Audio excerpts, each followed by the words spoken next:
একদম গাছ পাকা।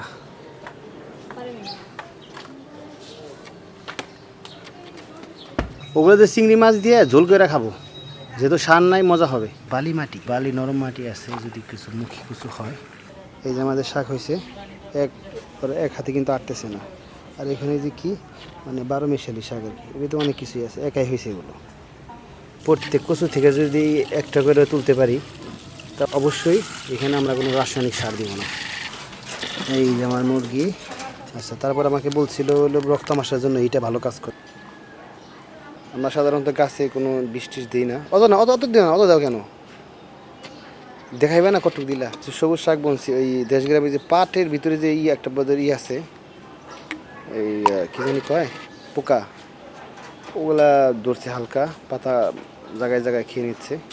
এই জন্য একটু স্প্রে করে দেবো। হাফ চামচ ডিটারজেন্ট পাউডার, হলুদ হাফ চামচ, আর মরিচের ফাঁকি দিচ্ছি হাফ চামচ। এই 3টা মিক্স করে এখন আমরা স্প্রে করে দেবো।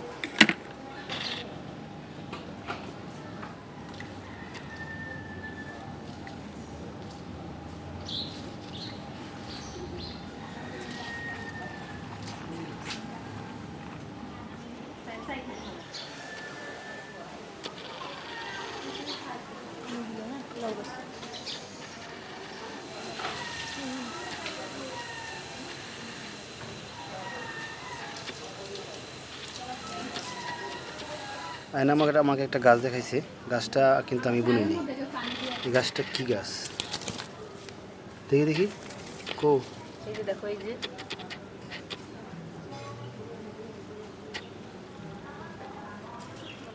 ড্রাগন থেকেই হইলো নাকি এটা? নাকি না, ড্রাগন গাছটাই এটা? ওই গাছটাই ওইটা। এই ড্রাগনের গাছের মতো লাগে, এই গাছের কাটা আছে। এটা তো ওই গাছটা আসলো কীভাবে এই জায়গায়? এটা সামনে লাগাই দিই মনে হয়। এই গাছটা কী গাছ কেউ চিনলে কমেন্টস করে জানিয়ে দেন। ঠিক আছে, এটা হচ্ছে আমাদের মিষ্টি কুমড়া বাচ্চা। এটা আমরা উপরে টালার ভিতরে দিয়ে দিব।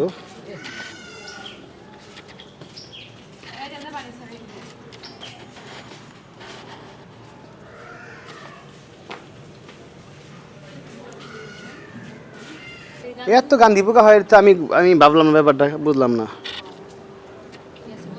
অনেক অনেক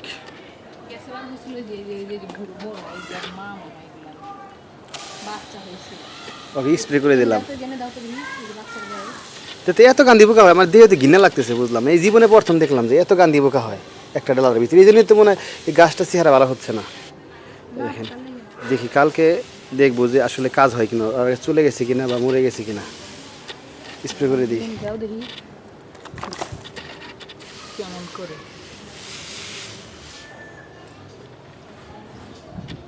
বাঁশ নিয়ে আসো। এটা হচ্ছে আমাদের মেহেদি গাছ।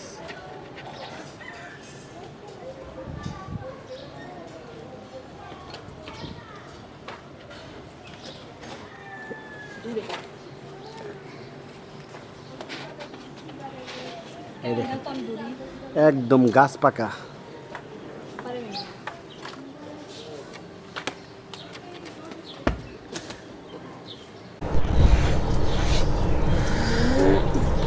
তুমি এটা খুব মিষ্টি হবে, কি বলো? গাছ পাকা পেঁপে তো সার বিষ মুক্ত, একদম ন্যাচারালি বড় হয়েছে, এই জন্য মজা হবে অসাধারণ। সব কেটে ফেলেছি আমরা। খেয়ে দেখো তো কেমন মিষ্টি। বিসমিল্লাহ। অসাধারণ, পুরো চিনি এত মিষ্টি তো এ পর্যন্ত হয়নি, তাই না?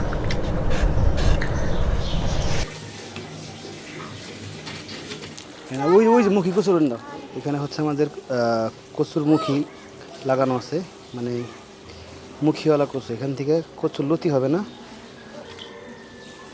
কচুর মুখী হবে। একটু পানি দিয়ে দিচ্ছি।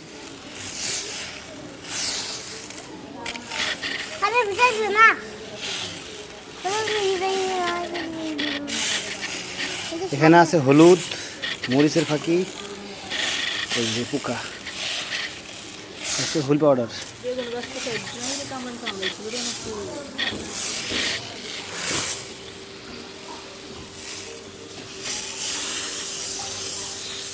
তাহলে মরিচ গাছটা খুবই ভালো হয়েছে। অনেকগুলো ফুল আসছে।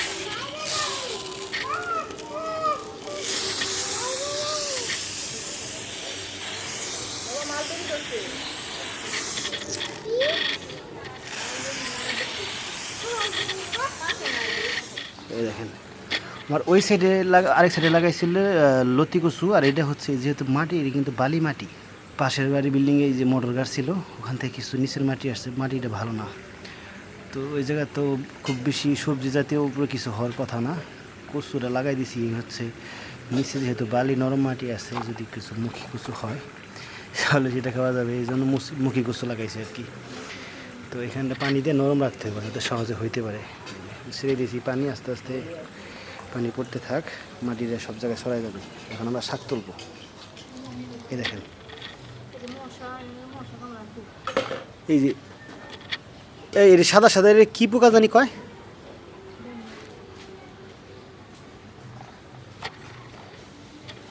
এই যে পাট শাকে মানে এই পোকাটা বেশি দেখা যায়। পোকা না, এটা কিরে না, এটা কি জানি কয়, স্যাঙ্গা। এই এই 5-7 দিনের মধ্যে ধরলো এইগুলা। এই শাকের মধ্যে স্প্রে করে দেখি বলো, এটা তো খারাপ কিছু না, বিষ নাই তো। এগুলো দিয়েছি শুধু হুইল পাউডার আর মরিচের ফাঁকি আর হলুদের ফাঁকি।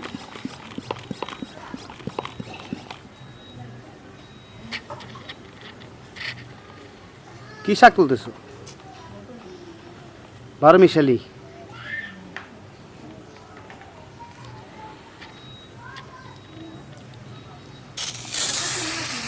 হ্যাঁ চলো।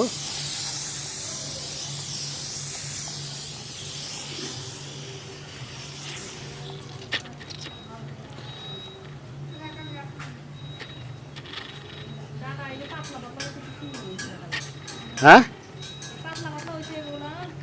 ওগুলোতে চিংড়ি মাছ দিয়ে ঝোল করে খাবো, যেহেতু সার নাই, মজা হবে।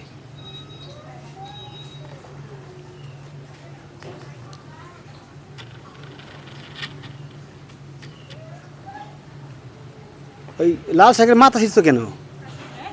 মা তখন থেকে আর হবে আর?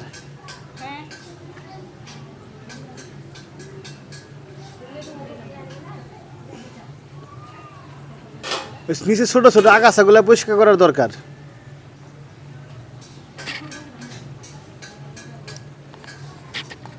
আমি এখান থেকে কিছু ই করি, ফাঁকা করি। এখানে বলছি হচ্ছে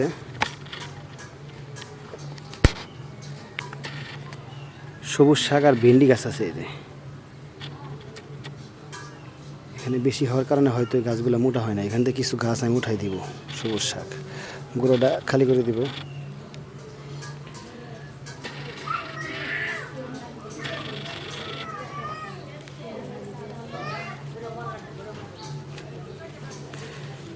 একটু পরিষ্কার করে দিলে আমার ভেন্ডি গাছগুলো যদি বড় হয়।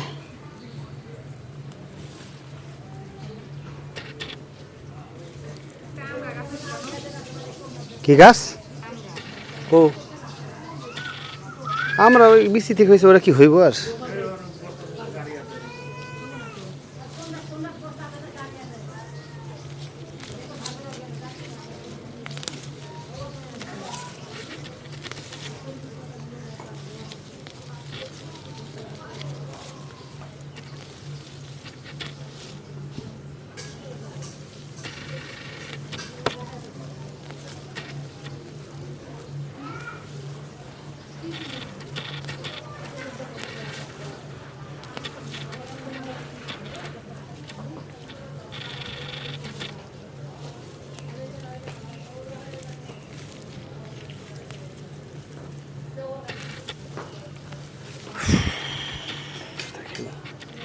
একদম অর্গানিক, কোনো সার নাই।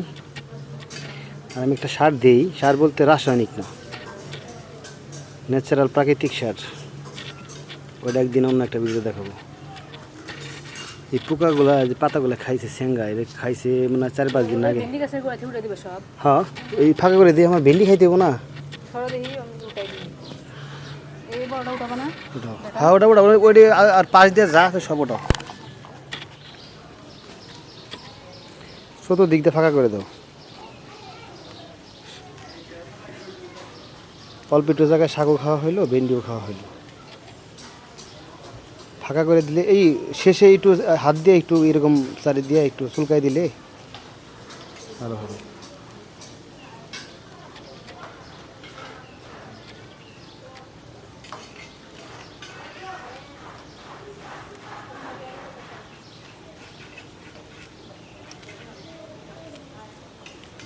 এই সাইডে বেশ কিছু চারা পড়ছে, কিছু চারা উঠা ওই ওই জায়গাটা পরিষ্কার করে কিছু চারা উঠানো দরকার সকালে।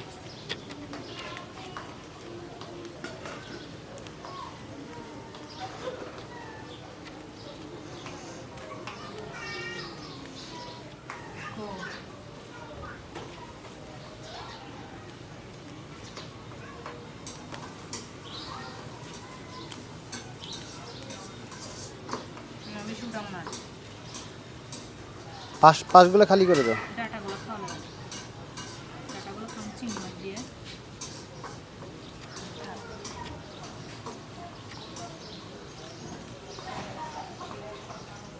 আজ দিয়ে তো খালি করে দাও, শেষে থেকে করে আসছে করে ডাটা। ওই যে অনেকগুলোই আছে, ওই যে পাশে ওই যে একটা কচু হয়েছে, জঙ্গলি কচু, ওটার নাম কি? ওই যে ওটাও ওই যে কিন্তু পাতলা করুন নাকি?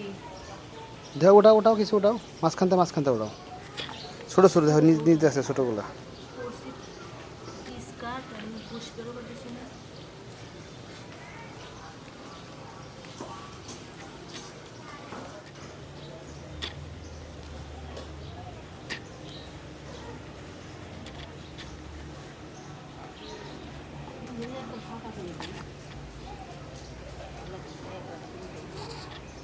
এই যে মাথাগুলো কাটার দরকার,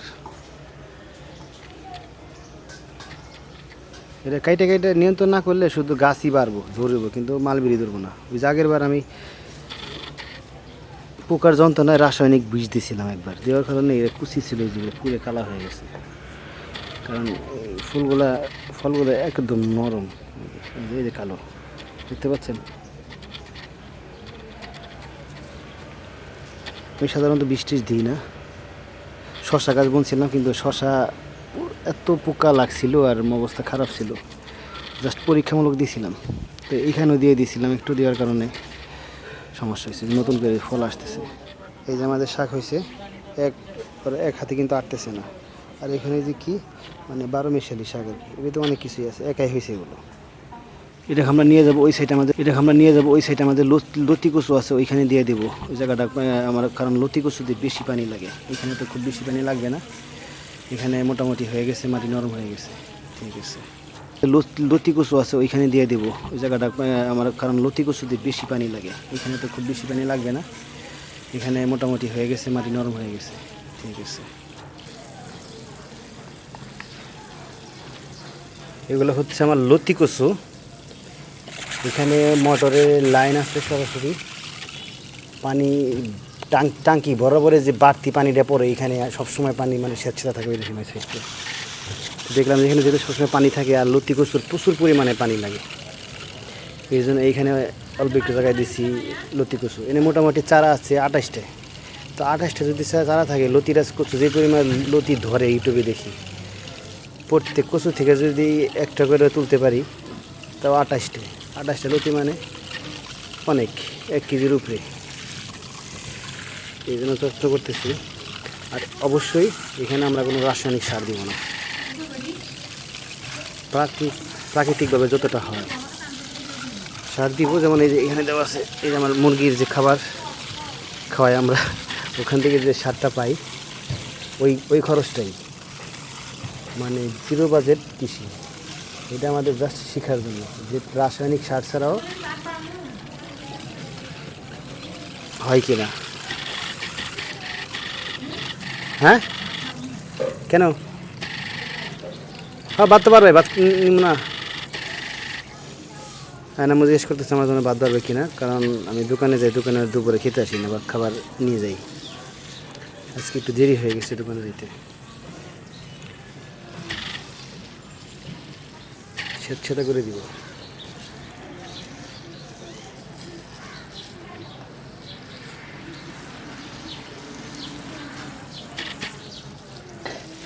লজ্জাবতী গাছ,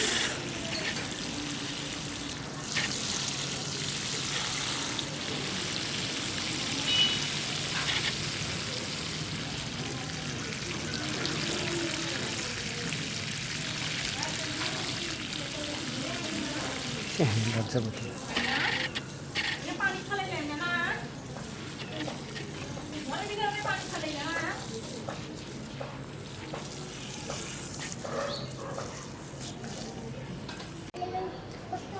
আজকে আমাদের রান্না হবে গরুর মাংস আর আমার ক্ষেতের ন্যাচারাল সারমুক্ত বিষমুক্ত ডাঁটা শাক, আর এটা হচ্ছে 12 মিশালি, ওখানে একা একাই হয়েছে। আর পিসুগুলোর যেহেতু আমি জানলা দিয়েছিলাম, জানলা থেকে বিসি করে একা একাই হয়েছে, ওগুলা একদম ফ্রেশ। এই যে আমার মুরগি অসুস্থ হওয়ার পরে কালকে ও ডিম অলরেডি ভালো হয়ে গেছে, আজকে ভিতরে গেলে কেমন এরা একবারে ভিতু সর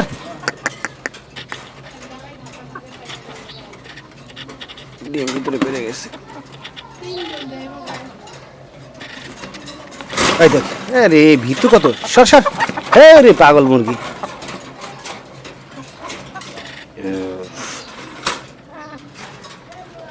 এই অসুস্থ মুরগি এটা পারছে ডিম।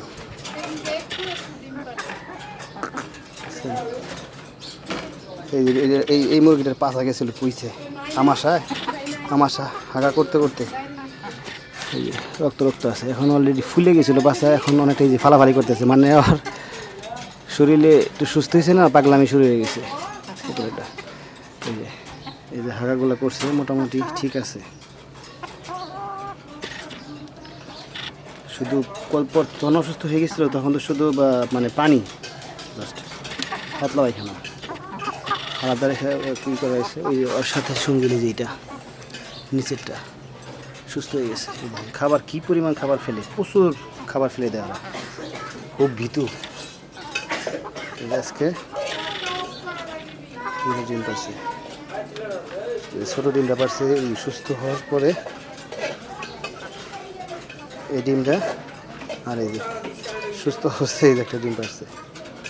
আল্লাহর রহমতে আমার মুরগিগুলো ভালো হয়ে গেছে বলা যায় 99%। আস্তে আস্তে আর ওগুলো ঠিক হয়ে যাবে। আমি কোন কোন ওষুধগুলো খাওয়ায় তাকে চিকিৎসা করছি সেগুলো একটু দেখায় আমাদেরকে। ফাইনালি প্রথম বাড়িতে এসে যখন খেয়াল করলাম যে অসুস্থ, তখন তো ওদেরকে ChatGPTকে জিজ্ঞেস করে এই যে নিচের আগের ভিডিওগুলো দেখলে বুঝতে পারবেন যে এই ওষুধটা দিয়েছিলাম নিচের নীল কালারের। তারপরে আমাকে ChatGPT বলছিল যে এইটার কথা খুলে দেখে, মানে আমার কাছে 3টা ছিল প্যাকেট, 3টা দেখানোর পরে বলছিল যে কোনটা খাওয়ানো যাবে। এই অবস্থা রক্তামাশা, মানে মুরগির পিছন সাইডটা মানে মনে হয় যে ঘা হয়ে গেছে। পরে বললো যে এই দুইটার মধ্যে না তুমি এইটা খাওয়াও, কিছুটা উপকার পাবা। আচ্ছা, তারপর আমাকে বলছিল হলো রক্তামাশার জন্য এইটা ভালো কাজ করে এই ওষুধটা। পরে 2 দিন পরে দেখলাম যে কিছুটা কমছে, কিন্তু পরিপূর্ণ সারতেছে না। তারপর আমরা এই ওষুধটা আনছি। আর যেহেতু ওর ব্যথা বা আরও কোনো সমস্যা আছে, চোরা পায়খানা, এটা মূলত সম্ভবত চোনা পায়খানার জন্য এটা কাজ করে। তো এই অ্যান্টিবায়োটিকটা আর এইটা দুইটা মিলে খাওয়ানোর পরে আল্লাহর রহমতে এখন ভালো হয়ে গেছিলো। এই যে একবারে ফুল অসুস্থ অবস্থায় ডিম পারছে, এই যে ডিমের সাইজ বুঝতে পারছেন। আল্লাহর রহমতে আমার মুরগি ভালো আছে, সবাই দোয়া করবেন। আমার মুরগি দৈনিক গড়ে প্রায় 3.5টা ডিম পারে, 4টা মুরগি 90 পিসের উপরে। আমার মুরগির ডিম আর কিনা খেতে হয় না। আর আমরা চেষ্টা করি প্রাকৃতিক অর্গানিক খাবার খাওয়ানোর জন্য, ওদেরকে আমরা যেহেতু নিজেরা খাই, শরীরে কোনো ক্ষতি না হয় অ্যান্টিবায়োটিকের। এখন যদিও কিছু ফিড দিচ্ছি অন্য খাবারের সাথে, কিন্তু আমি আস্তে আস্তে প্ল্যান করছি আস্তে আস্তে কোনো ফিড দিব না, ন্যাচারালি নিজেই কিছু খাবার তৈরি করব আর কিছু প্রাকৃতিক ঘাস বা সবজি পেঁপে পাতা এগুলো খাওয়াবো আস্তে আস্তে ধাপে ধাপে। দেখবো তখন মুরগির ডিমের কী অবস্থা, এই রেজাল্টটা পরে আপনাদেরকে জানিয়ে দিতে পারবো। ঠিক আছে, সবাই ভালো থাকবেন, আসসালামু আলাইকুম। ও পাশাপাশি এই ওষুধটা খাওয়াচ্ছি, যেহেতু পাতলা পায়খানা ছিল, জিঙ্ক কিন্তু পাতলা পায়খানা শক্ত করতে কাজ করে। আমি নিজে থেকেই অল্প কিছু জিঙ্ক দিয়েছি ওদেরকে।